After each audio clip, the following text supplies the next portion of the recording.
Thank you very much. Please, let's take our seats.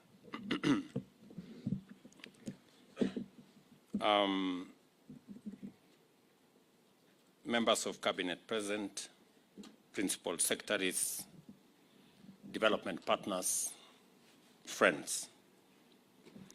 It is with immense privilege to be with you at this meeting whose outcome will open the door to many positive changes for the good of present and future generations.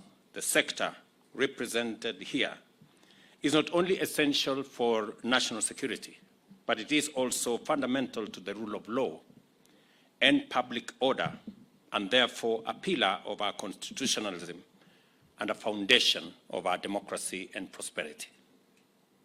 I therefore address you as a critical turning point in our nation's journey as we take the transformative step of reshaping our National Police Service, National Prison Service, and National Youth Service into bastions of integrity and efficiency that Kenyans want, have struggled for, and deserve. When I talk about transformation, I do not merely refer to major improvements, but a rebirth, which will necessitate a fundamental redefinition of how our security services operate and interact with the communities they have sworn to protect and to serve. In keeping with our undertaking under the bottom-up economic transformation agenda, we embarked on this path in December 2022 by commissioning the National Task Force on Improvement of Terms and Conditions of Service for members of the National Police Service, the Kenya Prisons Service, and the National Youth Service, commonly known as the Maraga Task Force. It was mandated to investigate the systemic institutional challenges hampering our security services and chart a new strategic pathway that promotes integrity, dignity, and respect, and improves the terms and conditions of service for our officers. This was done in the belief that it is, and it would, complement other efforts to develop our security system into an efficient service guided by the ethos of citizen service and respect for the rule of law. The findings of the task force revealed several issues, including obsolete policies and outdated practices, weak leadership, underfunding, and most concerning of all, rampant corruption and numerous forms of gross malpractices, as well as poor human capital development, in many instances low pay, poor working and living conditions, inappropriate tools and equipment, and lack of support for welfare concerns. As a result, trust between the public and the security services, which is indispensable for national security and the rule of law, had been severely eroded. Guided by the task force recommendations, the government of Kenya has initiated a series of reforms, beginning with a 40% salary increase for the lowest ranks of services, aimed at achieving significant qualitative transformation of our nation's security services. We appreciate the considerable financial implication of the full implementation of the changes prescribed by the Maraga Task Force. It is estimated that it will cost Kenya shillings 106 billion to fully actualize these recommendations. Of this, 22 billion will finance improvement in compensation package for officers, while 37 billion will go to the upgrading of hardware as well as welfare reforms, and 45 billion is required to implement modernization of the services. To ensure that our commitment to overhaul these crucial institutions is accompanied with the necessary resources, the required funds will largely be provided for from the Exchequer and from various other partners whom we will engage. Without doubt, the recommended reforms will also require comprehensive institutional changes, beginning with legislation and, in many instances, some policy changes. Consequently, We are undertaking sweeping reforms of existing laws and introducing new ones that will form the backbone of a revamped national security framework. The National Police Service Act, the National Police Service Commission Act, and several other foundational laws will be revised to align with contemporary needs and standards. And so will the legislation that will include the Kenya Correctional Services Bill and the National Forensic Science Laboratory Services Bill, which will also provide the necessary legal structures to support the changes that have been proposed. And we will be implementing this to modernize the security services and propel them to the highest standards of policing and best practice. To provide for seamless, expeditious, and effective progress in the task at hand, I make the following directives. First, the institutional arrangements necessary for the implementation of reforms shall be facilitated by respective ministries, departments, and agencies. Any changes and any challenges encountered during the implementation phase shall be addressed and resolved without delay through the established mechanism, and the gazettement of this particular implementation committee will provide the necessary nexus between all the agencies to make sure that issues that stand out are resolved. Any challenges encountered in any manner shall be forwarded to this committee. Further, I direct that development of policies and legislative reforms must be inclusive and must be participatory. The provision for public participation in our Constitution is no longer a sterile provision. It is a live provision that demands that the public be involved in how they want to see the services, whether it's police service or the national service or the correctional service, in the next form. I am also very happy that we now have a public participation bill in the House that will create the requisite standards for public participation to be undertaken on all policy and legislation that will be undertaken by our Parliament. It is also essential that the National Police Service, Kenya Prison Service, and National Youth Service complete the development of their respective modernization strategies and plans within the next 3 months. I know there was a suggestion that this be undertaken over the next 6 months. I think 3 months is sufficient so that we can begin to figure out how what was recommended by the Maraga Task Force can be brought into being. Accordingly, the National Treasury will make adequate provision for funding to implement these interventions. Beyond legislation, we are also drafting new policies and revising old ones in order to redefine our national security landscape and chart a path to the future that is fully aligned with our constitutional framework as well as aspirations as a nation. The public order management policy, community policing policy, and the National Correctional Service policy will not merely be the guide for our officers, but will be the strategies aimed at ushering in a new era of community engagement and community cooperation. These policies are designed to forge a strong partnership between our security services and the community by building trust and enhancing cooperation between the public and law enforcement officers and agencies. As we move forward with these reforms, I urge each one of you to fully come on board and join in mobilizing the people of Kenya to take part in this transformative journey.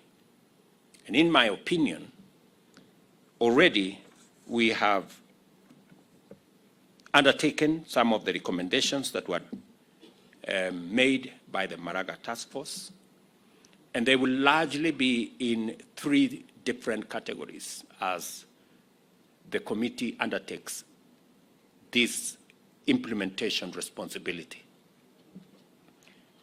Institutional reform. We are looking at a police service, a national youth service, a prison service that is fit for purpose to deal with the challenges and to live up to the expectations of the people of Kenya in the 21st century.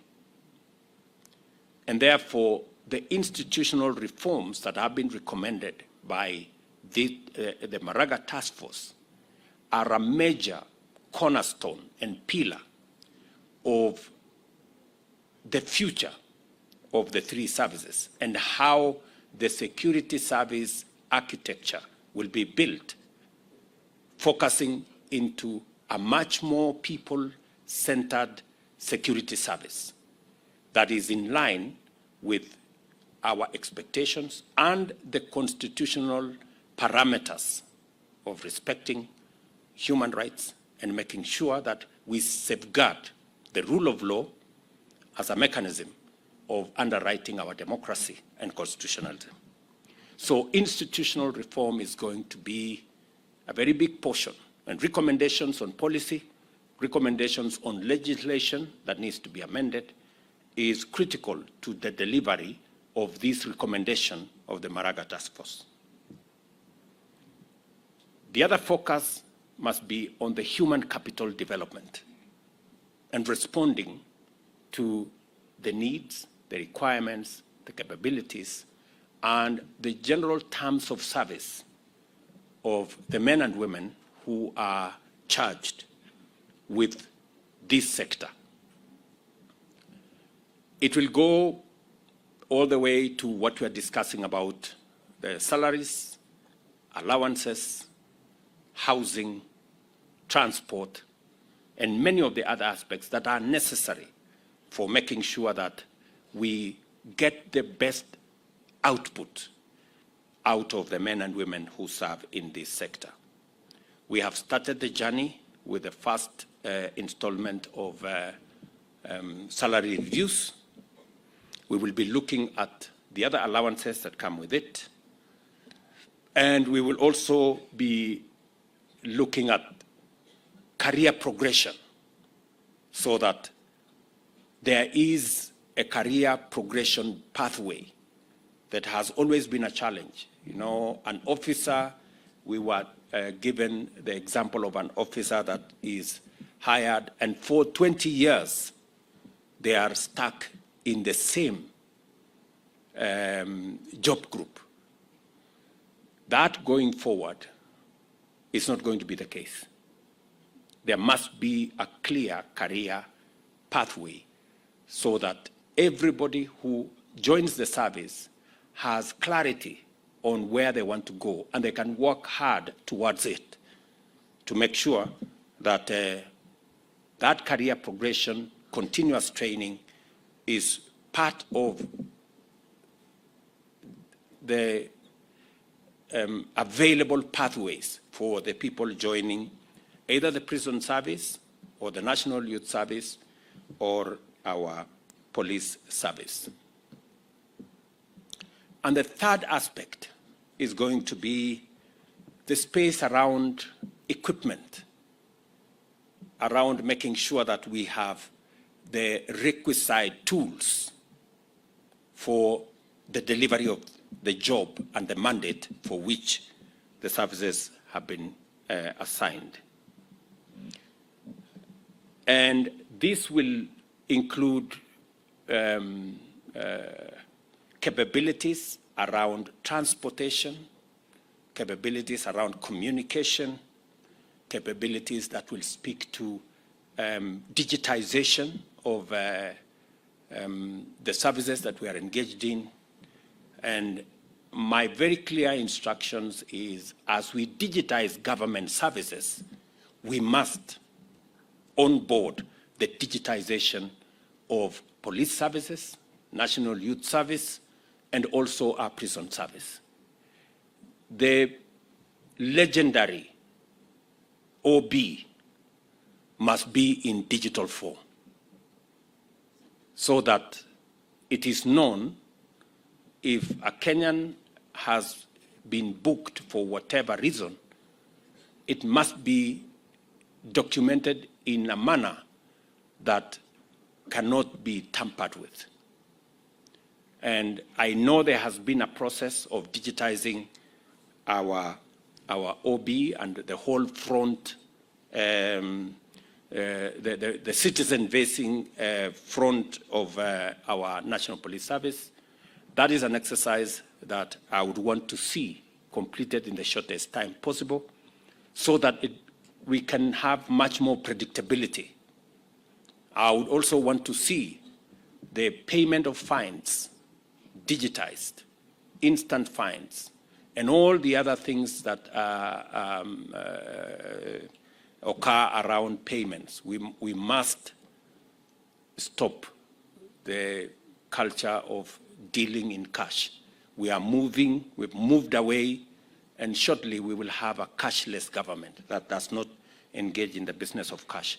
I know there is a lot of resistance in some quarters, but we will make sure that this whole space we've leveraged on technology to make sure that we can drive the reform and efficiency in this sector to ensure that we have better outcomes in the management of our security. I am very happy that we are already making progress in all the three fronts. On the reform front, we have legislation that is already in the House. We have legislation that has already been proposed. I want to encourage the implementation team to expedite the formulation of the different policy that have already been worked on, to complete and brush some of the legislation that has been proposed, so that we can engage Parliament in the shortest time possible. On matters equipment, we already have rolled out the modernization of our police service. The first phase, we already have equipment that have been purchased for use by our policemen and women, especially in the difficult areas that we have. And that process is ongoing. I committed that we're going to have a 20 billion shilling program to modernize our police. And now we're going to include the other two services as well, the prisons and the NYS, so that we give them the necessary tools for them to discharge their responsibility. I'm very happy that we have started this process. The first deliveries have already been received. And I just want to commit that we are committed to making sure that that process gets to its logical conclusion. Let me also say that we have concluded the procurement of the first 1,000 e-vehicles that will be used by our police and members of the National Government Administration. It is part of our response to making sure that even as we transport or improve the mobility of our men and women, we are also responding to matters climate change and making sure that we are aligned with the requirements of e-mobility. Let me also say that along the same area of making sure that we are equipping these services, already there are houses that are complete. In fact, I was being asked to go and open some for our policemen and our prison service and our National Youth Service. And the Ministry of Housing tell me that in our institutional housing program that we are undertaking under our housing agenda, 32,000 houses are being built for our security services, from the military to the NYS to the National Police Service and to the prison service. And I want to ask the PSS responsible here to make sure that they are in tandem and in line and in collaboration with the Ministry of Housing, so that we can provide decent housing for our security men and women. We are aware that in some cases, some of our prison officers live in houses that are not so different from the prison itself.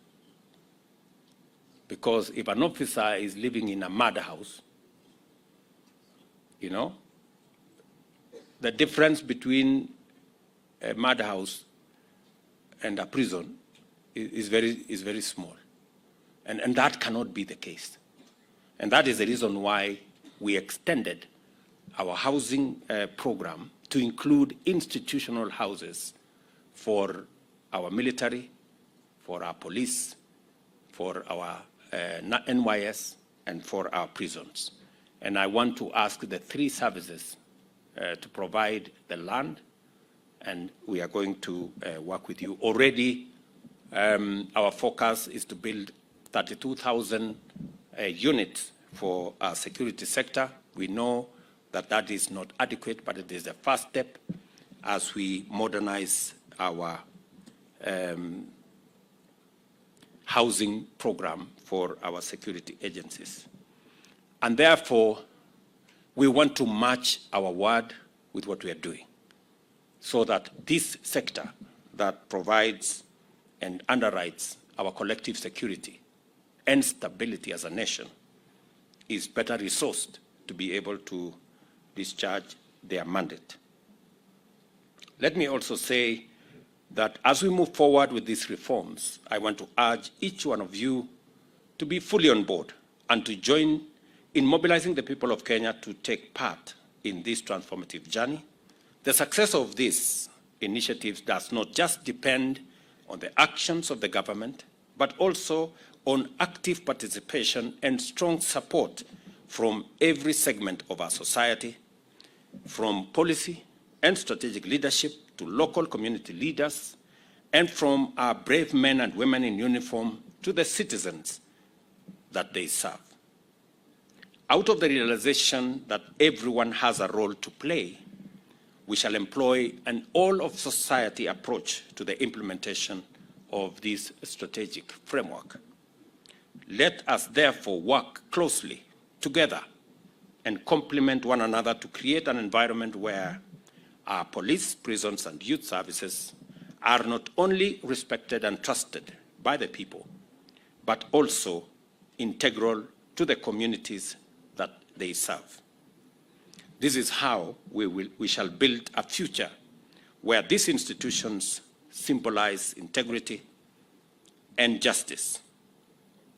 I take this opportunity to affirm my full commitment to oversee these reforms and ensure that they are implemented to achieve the transformation of our security services into models of public trust and efficiency.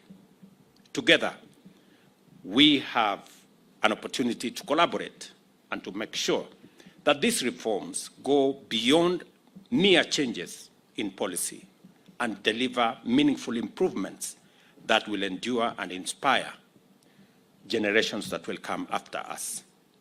And I want to respectfully ask all the other arms of government, our parliament, our judiciary, independent institutions, to support these policy changes that we are making to our security sector, because the security sector is the guarantor for our democracy and rule of law. It is not possible for us to enforce the rule of law and to guarantee our democracy if our security sector is not up to its responsibility and mandate.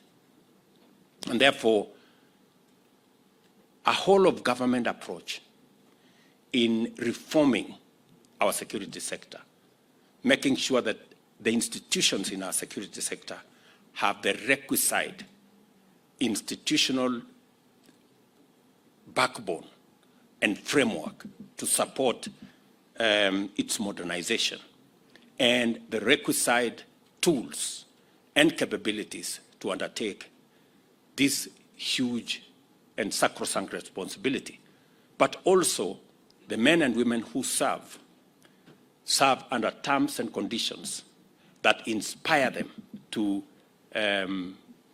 discharge their responsibility, it is our collective duty as a nation to support, because our democracy is dependent on respect for the rule of law. And the rule of law is guaranteed by making sure that we have men and women who make sure that each and every one of us keeps to the straight and narrow and respects the rule of law. A country without respect for the rule of law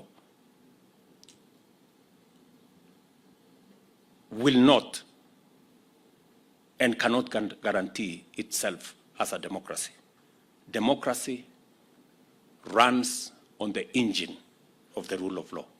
And that is why it is necessary for us to collectively and as a society and all arms of government support the security sector in making sure that they have the requisite capabilities to be able to undertake the responsibilities that they have been assigned. If we do this together, present and future generations of Kenyans will experience, appreciate, and celebrate the fruits of your commitment to the institution of sound, effective, professional, and ethical national security institutions that will guarantee peace and security as the foundational enablers of Kenya's economic transformation. It is very clear to me that together we can achieve this. And I want to ask all of us to work together selflessly for the good of the nation. I am acutely aware that the National Police Service is an independent institution, and so is the judiciary. But ultimately, we have one master, the people of Kenya.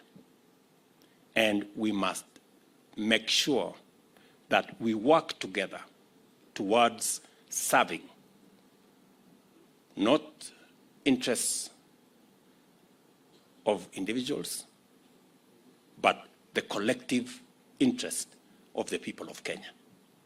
And therefore, I want to ask for more collaboration, more working together, that the independence that we respect and enjoy must also look at how together, interdependently, can work towards achieving the greater interest and the greater good of the people of Kenya.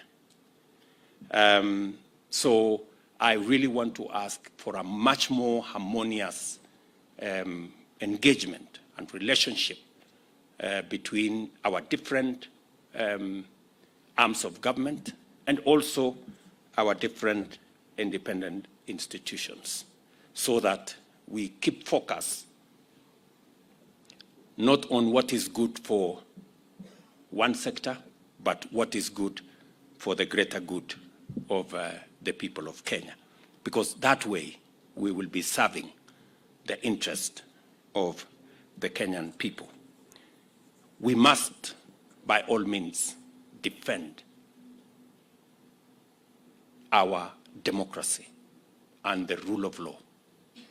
We must ensure that we also defend our independent institutions. But we must also ensure that we work together towards the common good of the people of Kenya, and that requires leadership that appreciates that our independence is for purposes of making sure that we serve the people of Kenya. It is not independence for any other purpose. It is for making sure that we draw the lines for us to operationally work towards working for the people of Kenya. And I want to ask for greater understanding, greater accommodation, greater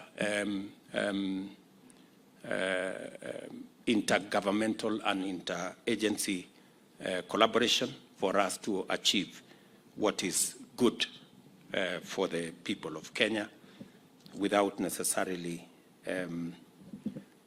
disagreements that can jeopardize the greater good of the people of Kenya.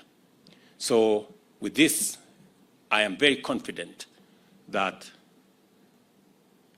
the transformation, the institutional changes we are going to make, the policy changes we are going to make, the improvement in terms of conditions for service, and the whole capabilities and equipment and tools that will be made available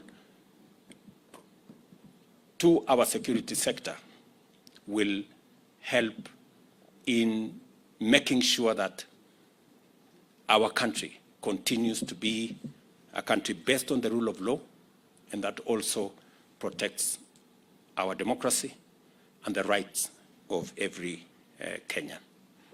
So I am very happy to be part of this occasion.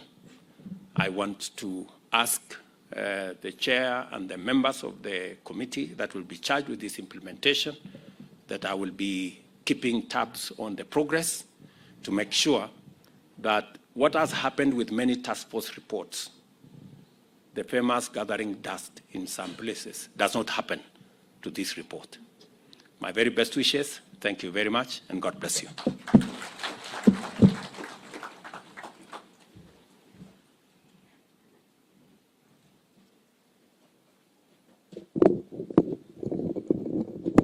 Thank you, Your Excellency.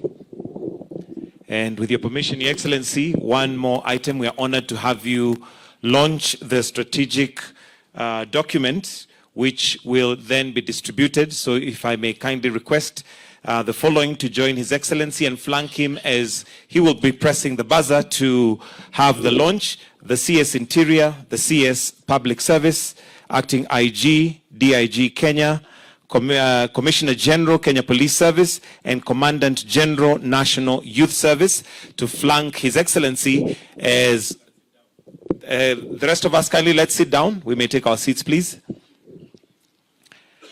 And at the count of 3, Your Excellency, you'll press the buzzer as we launch. In 3, 2, 1. Tupige makofi tafadhali.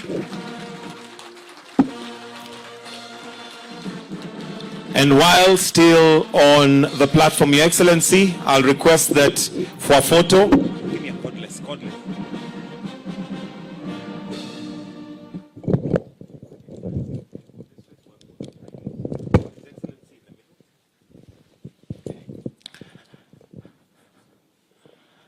Then we'll hand over the documents. We'll have His Excellency hand over documents to the various stakeholders.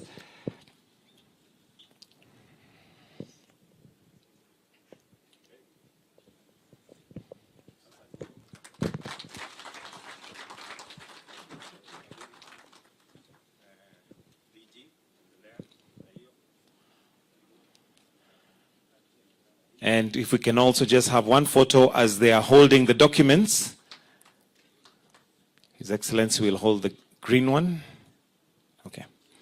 So if they may all hold the documents facing upward, if we can just confirm that it is facing upward as we take a photo. Thank you, Your Excellency. We'll now request that His Excellency may remain on stage as we are going to be finishing with the national anthem. So let us all kindly stand up as we